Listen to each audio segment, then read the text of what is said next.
Welcome to the Big Seed Sports Podcast. It is Monday, July 3rd, 2023. Happy 4th of July. A little early. To all the people watching, or if you are watching this on repeat as well, again, just want to thank everybody for tuning in tonight. So, a little bit has changed since the last time we talked, and that is because of one Damian Lillard. Damian Lillard has officially requested a trade and no longer wants to be in Portland. Reports indicate his preferred destination would be Miami. However, there are quite a few teams interested, as you would expect with a player of his caliber. And what I'm going to kind of do today is go over kind of some trade scenarios that I was able to look through that work salary-wise and that work with the some of the reported teams that are interested in Damian Lillard, who is still only 32 years old in the prime of his career, still has a lot of money and a lot of years left on that contract of his. Just want to dive right into that then. If anybody has any comments or questions, as always, feel free to comment on the video. Also, please make sure to like the video, subscribe to the channel wherever you may be watching. This is currently live on YouTube, Facebook, and also on Twitch as well. So let's go ahead and let's just dive right into this. What I'll go ahead and do, let me go ahead and see if I can share my screen with you guys. Hopefully you should be able to see that. Let me make my window a little smaller because I think it's blocking out some of what you guys may be able to see here. Okay, that should hopefully work. If you're watching the stream live, let me know if there's any issues seeing this or if you guys have any comments or questions on this. So there is one team that I think, and I obviously, again, I may be a little biased on this, but a team that does seem to be, there we go. If you just saw kind of the screen switch a little bit, I like it to be mirrored so that it's not flipping my body around and stuff like that. I like weird enough as it is without the mirror. But what I was able to kind of look through this and see is that there's one team that it was reported. The first report I saw of was Sam Amick of The Athletic.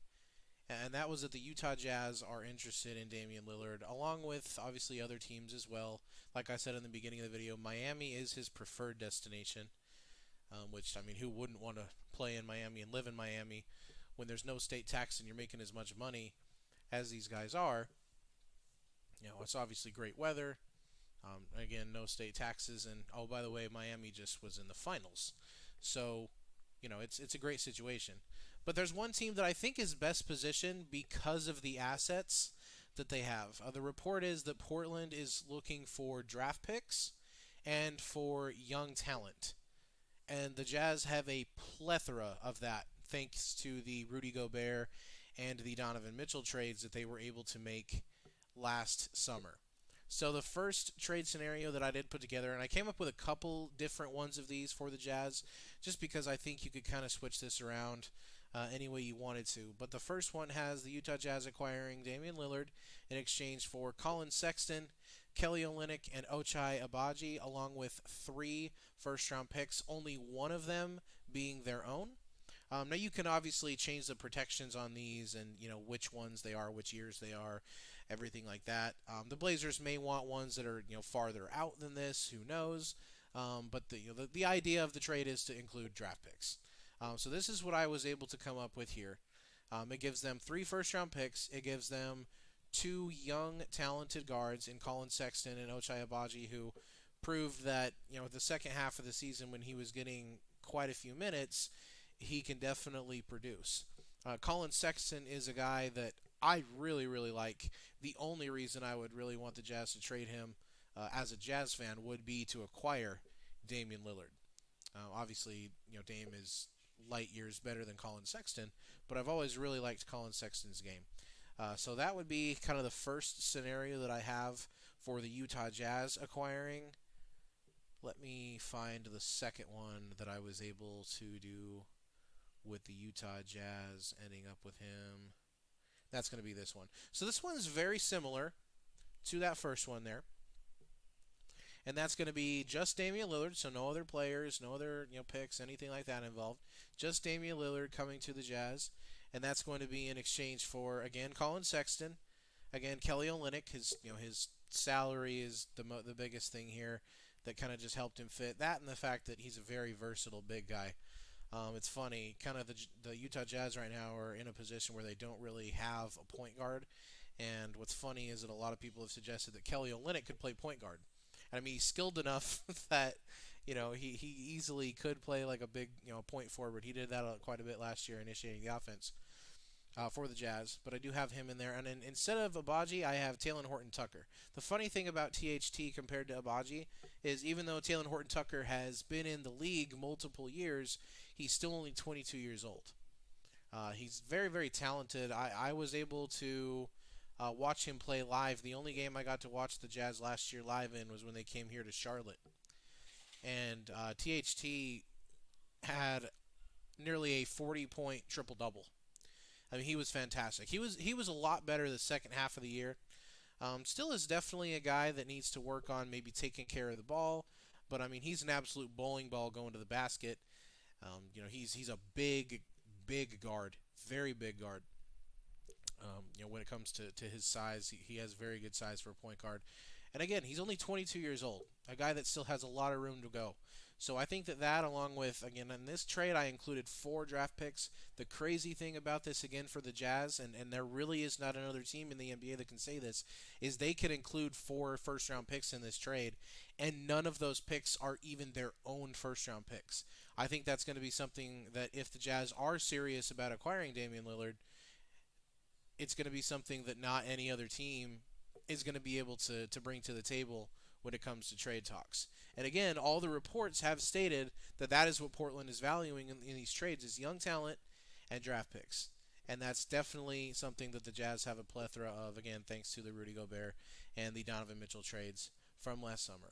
So those are the first 2 that I was able to come up with. A lot of people on Twitter have kind of laughed and scoffed at the fact that, why would Damian Lillard want to play in Utah? People don't understand. Damian Lillard went to college at Weber State. He went to college in Weber State, which is a small college in the state of Utah, and has said on multiple occasions how much he loves Utah. He goes back to Utah all the time to do things for Weber State. He has a song. It's great. Damian Lillard obviously raps as well on the side.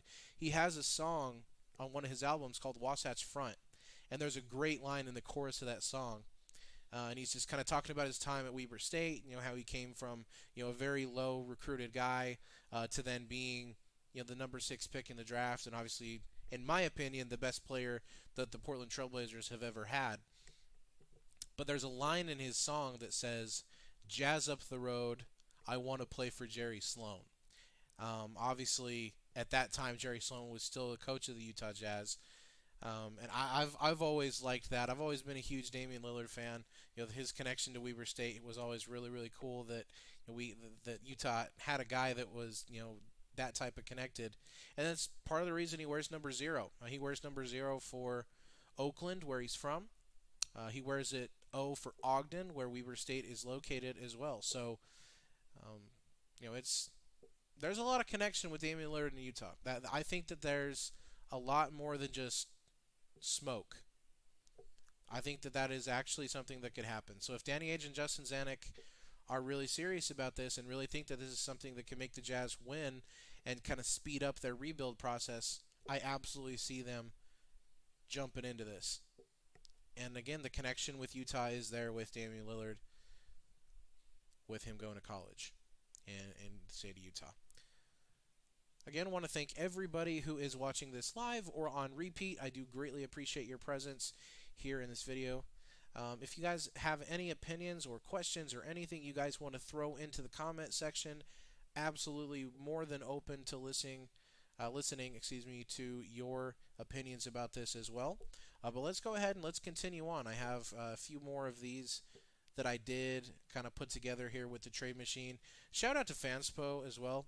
Awesome website. I mean, they are almost up to the second when it comes to cap space, when it comes to everything like that. The teams, they're fantastic with this trade machine. ESPN's is great as well, but I really like what Fanspo does on their site. They do a great job. No sponsor or anything. I just really like them. All right, y'all. Let's move ahead. This is the first one we covered. So this is one that's kind of a little bit of an outside thing. Like I really don't see them maybe making this move, but there has been a lot of talk about the Raptors' willingness to trade Pascal Siakam. Last summer, they were connected to Rudy Gobert, and a lot of the talk was that Siakam is off the table. Siakam is not somebody that they're even willing to discuss in trade talks. This summer seems to be a little different. This seems to be something that the Pascal Siakam is more than available now. Before we go over this trade, I did have a comment here that just came in from Austin. He says, my biggest question with him coming to Utah is how patient he will be. What stops him from turning around and demanding out if we don't win immediately? I think that that's the risk that if you're the Jazz, you definitely consider. I think that's something that Danny Ainge and Justin Zanuck will absolutely be thinking about. But I will say this, and this is not just because I'm a Jazz fan. The Jazz did not make the playoffs last year because they didn't want to. They essentially benched Larry Markkinen, Jordan Clarkson, and Walker Kessler for the last part of the season on purpose so that they would miss the playoffs. They were in position to make the playoffs almost the entire season until they decided to do that. The lineup of Jordan Clarkson, Walker Kessler, and Larry Markkinen was among one of the best lineups in the NBA last season. So I think adding Dame to that, and obviously with the attitude of we want to make the playoffs this year instead of tanking essentially the last month and a half of the season, makes it so I think that you really consider that this might actually be a very good team. And I think the West is wide open. I think we just saw Denver make a pretty easy run to the finals through the West. And not to say that they did not deserve it. They absolutely deserved a championship. Anybody that wins a championship, I think, obviously deserved it. But you can make an argument that they fairly easy run to the finals and that the West is still very much wide open. I don't think this is something where Denver's just going to run the West for the next decade. So, the Warriors are obviously getting older. The Lakers are obviously getting older. They still, may be in contention for playoff runs, but maybe not deep finals runs anymore. So I think that's something to consider if you're the Jazz. But I totally understand. I mean, I totally get that part of it too. Dame wants to win.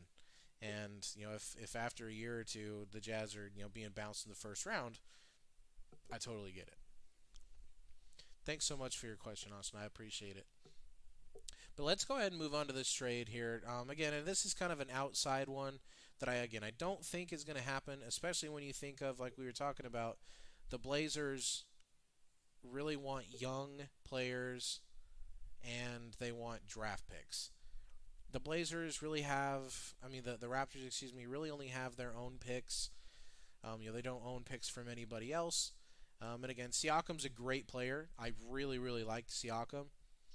They did just sign Jeremy Grant, though, who is a somewhat similar type of player. I still think that Pascal Siakam is more, talented, but he is kind of a similar type of player where they're big guys that can space the floor and create shots for others and for themselves. And Gary Trent Jr., a very good combo guard that would be included in the trade mostly for salary purposes is why I had to put him in there. So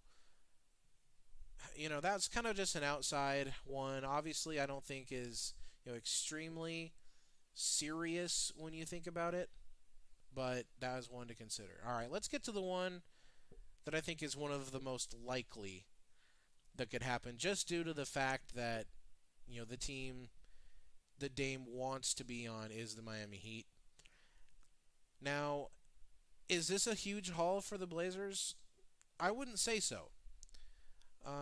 Kyle Lowry is obviously it's great to have a nearly $30 million expiring contract on your books. That's always nice. That's going to clear up some cap space next season. Kyle Lowry is still a guy who's a great veteran leader on a team that's going to have Scoot Henderson, who's a young guard, and who has Anthony Simons, who's still a young guard, even though he has proven he can be a very good player in this league already.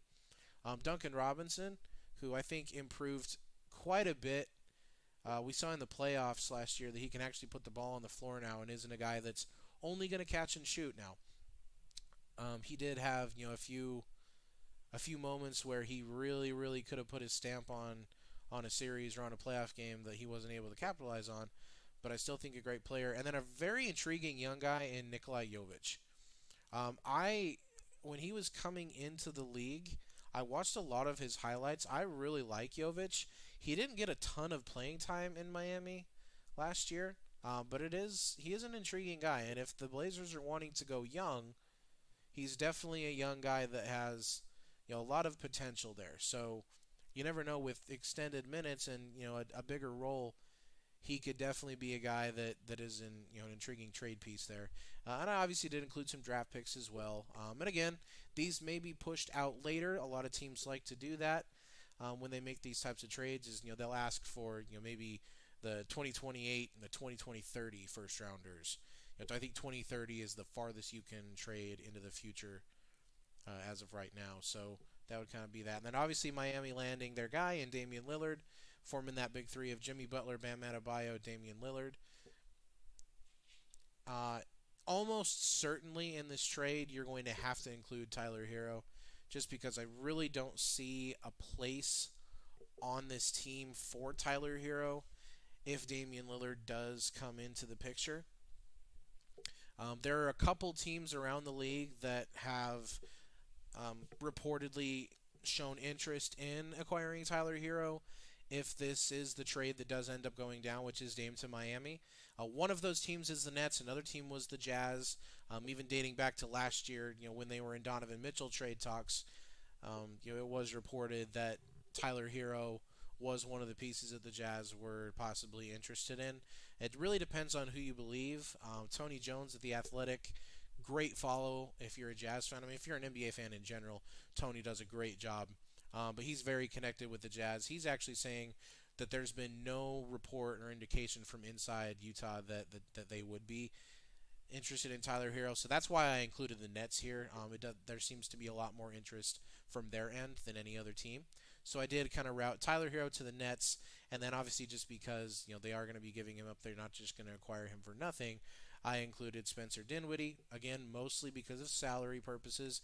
That's the tough thing about these trades is on paper, sometimes you look at this and you're like, why would you trade Tyler Hero for Spencer Dinwiddie? But it's because salaries have to match up. It can't just be you trade a guy who, as you can see on the screen there, I mean, Tyler Hero's making $27 million.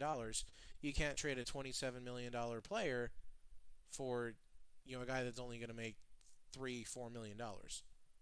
So that's kind of why we had to do that. But I think that's a fairly good trade there. Dinwiddie and a first rounder that belongs to Phoenix for Tyler Hero. I don't think that there's really anything too lopsided about that. Again, want to appreciate anybody joining live or watching this on repeat. Your support is very, very much appreciated. We'll go ahead and move on. This is one that was really fun to put together because I'm looking at the Pelicans roster and I'm looking at salaries and I'm looking at everything like that. The Pelicans are a team that have reportedly shown interest in throwing their hat into the ring to try to get Damian Lillard, and I really think this is intriguing.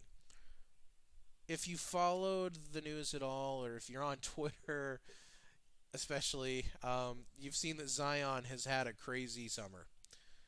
He's had a very eventful offseason, you could say.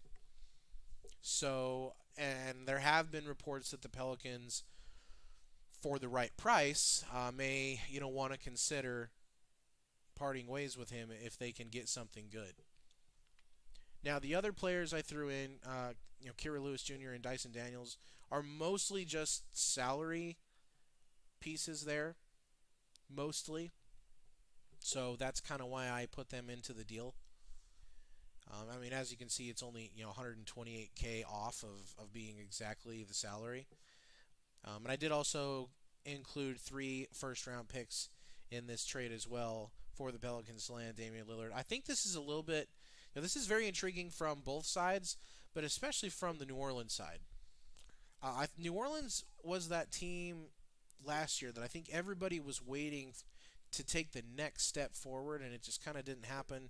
Whether it's due to Zion just not being on the floor, what seems like ever, or whatever it may have been. And move this a little closer to my mouth. I feel like this might be a little far away for you guys. But you put Damian Lillard and C.J. McCollum together again. But you also add Brandon Ingram, who Dame never had a guy like Brandon Ingram when he was with C.J. McCollum in Portland. So I think it's something that they definitely would look at. That was a great backcourt when they were together in Portland with him and Dame and C.J. McCollum. Obviously, again, like I said, Brandon Ingram is there. Valanciunas is a guy that's a great player. I've always really liked Valanciunas' game. He's a guy that's going to hustle his butt off. He might not always be the most talented player on the court, but he's a guy that's going to go 110% all the time. There is on New Orleans. I think this is something that they could take a pretty good look at, if you are Portland, to say, do we want to basically give Zion a new start? And I think it could be something that could really be good for him. So that's another one that I was able to put together there.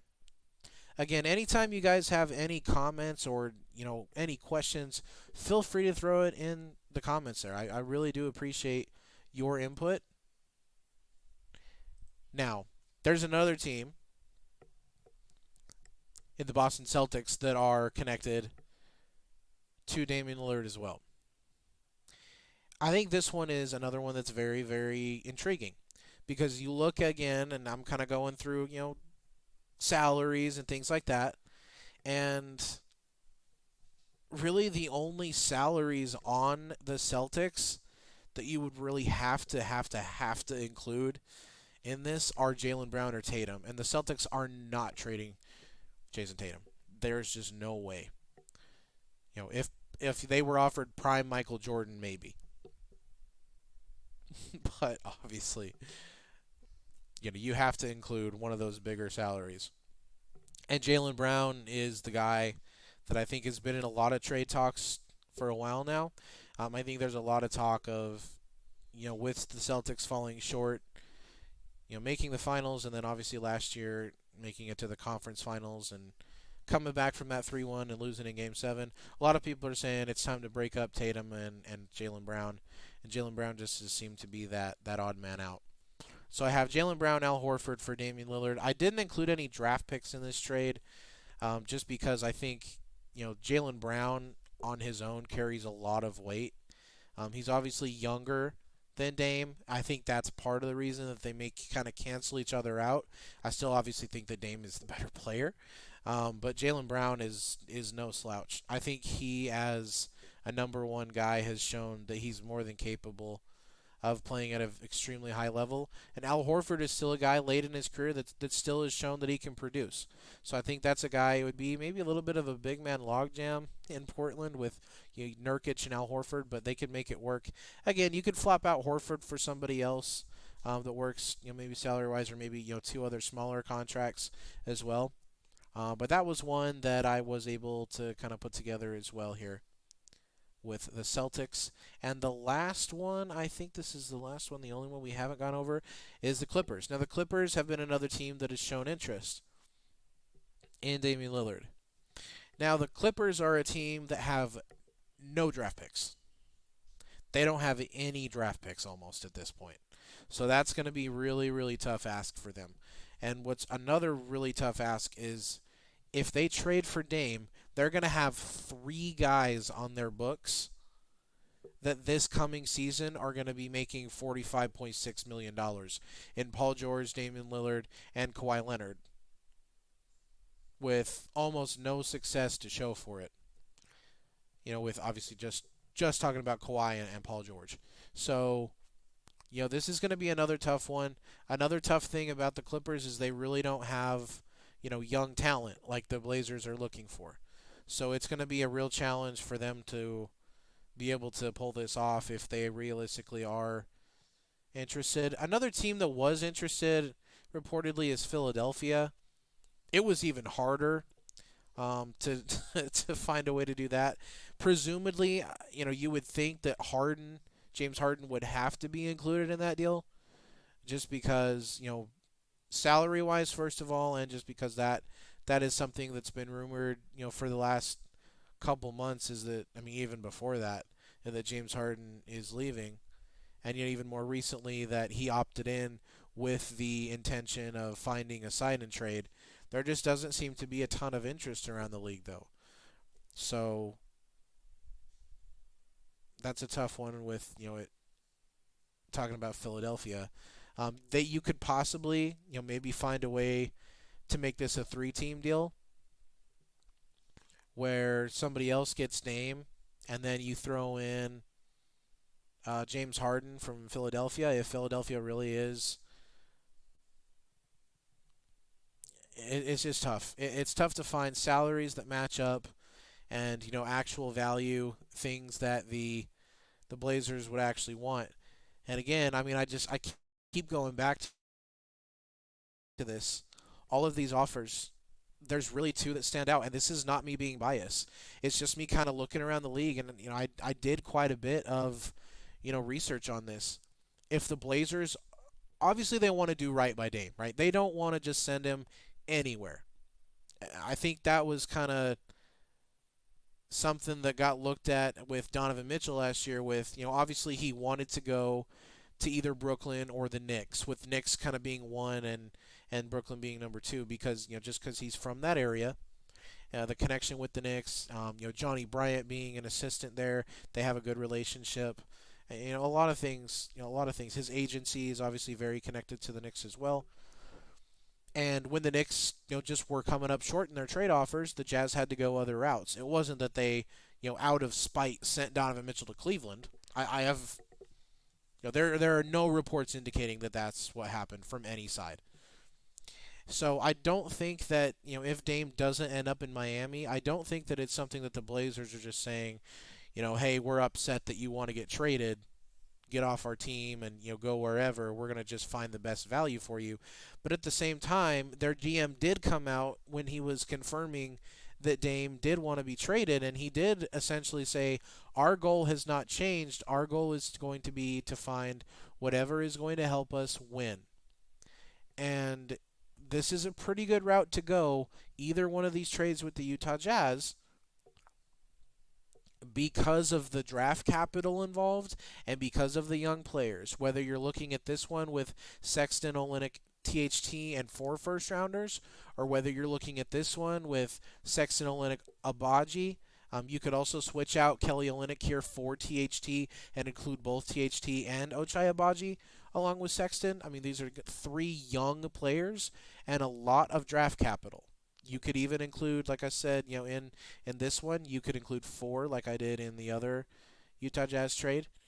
So, I mean, you just have a ton of options if you're the Blazers, if you do business with the Utah Jazz. And again, the connection with Dame and the state of Utah is very real. This is not me just campaigning for Damian Lillard to come to the Jazz.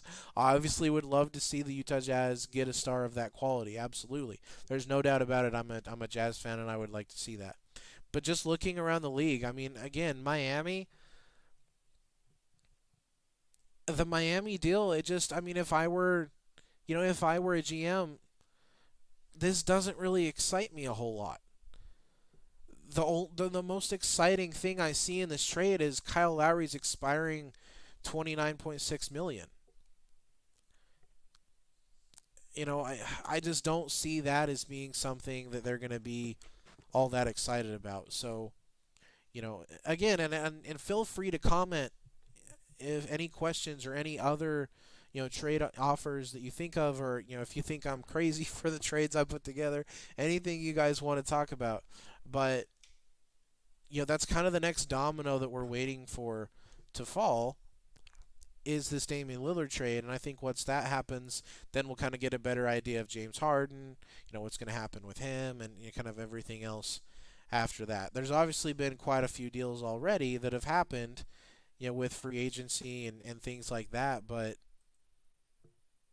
you know,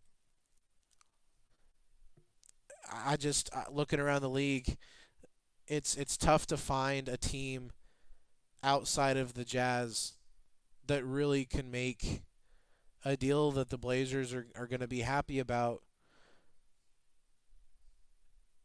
when it comes to what they want, and that's young players and draft picks. I think we can.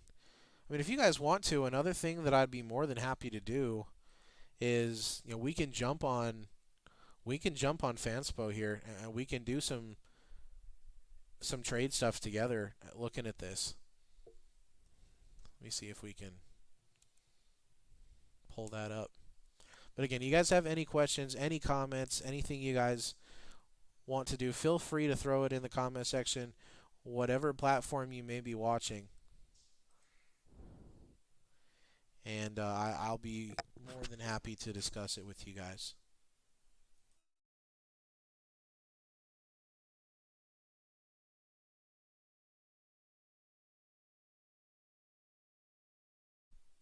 Bear with me just a moment here. Apologize if I'm on mute for a second.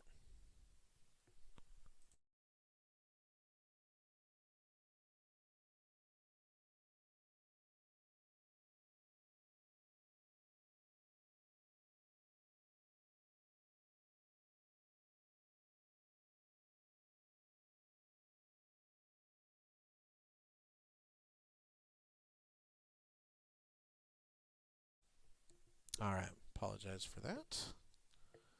Just had to go on mute there for a second. But I do have Fanspo pulled up here.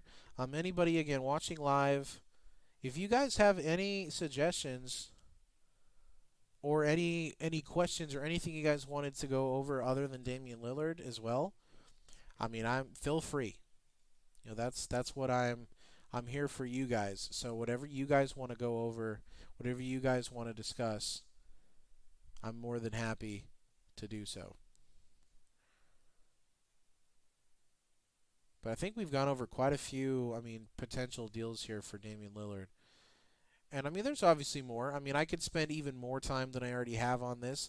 Another team I think that I didn't really look at were the Spurs. The Spurs are another team that, Dame reportedly has a lot of respect for. Obviously, the chance to play for Greg Popovich, it would be fantastic if you're any player. I think we could do that. Let me see if I can put a trade together here with the Spurs, and we can kind of look at that. Match up Victor Wembanyama with Damian Lillard. Who knows how quickly that could become, anything that they would be able to do some damage with. But if you look at the Spurs, they do have quite a bit of draft capital here, it looks like. If you look at this, yeah, they're a team that could maybe get this done as well. Kind of just looking at this from a perspective of them. Let's just do this. Let me go ahead and put some together, and we'll look at it. Let me go ahead and send Dame. Here, let me do this. Let me see if I can. There you go.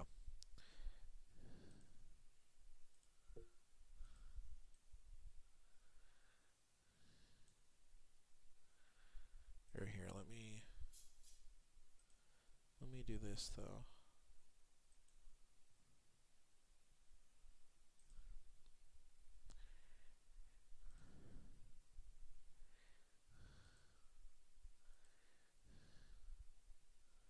Okay. And then here, let me make myself a little bit smaller so you guys can.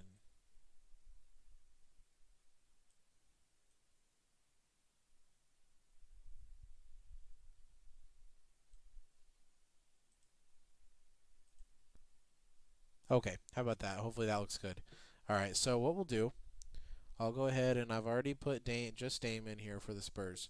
Let's go ahead and look at, I mean, this is all the draft capital if you're the Spurs. That's another team, again, that really has, all they have really is young players and draft picks. So if you look at this, obviously Wemby's off limits. We're going to completely ignore that he's there. Keldon Johnson is a guy that I mean, I would assume that they don't want to move. So I'm not going to include him here as well. I think Doug McDermott you would probably have to include because of salary. So I'm going to go ahead and include him in here. Devontae Graham is a guy that you may have to include as well because he is, they need to probably get at least one guard back. So I'm going to go ahead and include Devontae Graham because he is a guard and just kind of due to a bigger salary as well.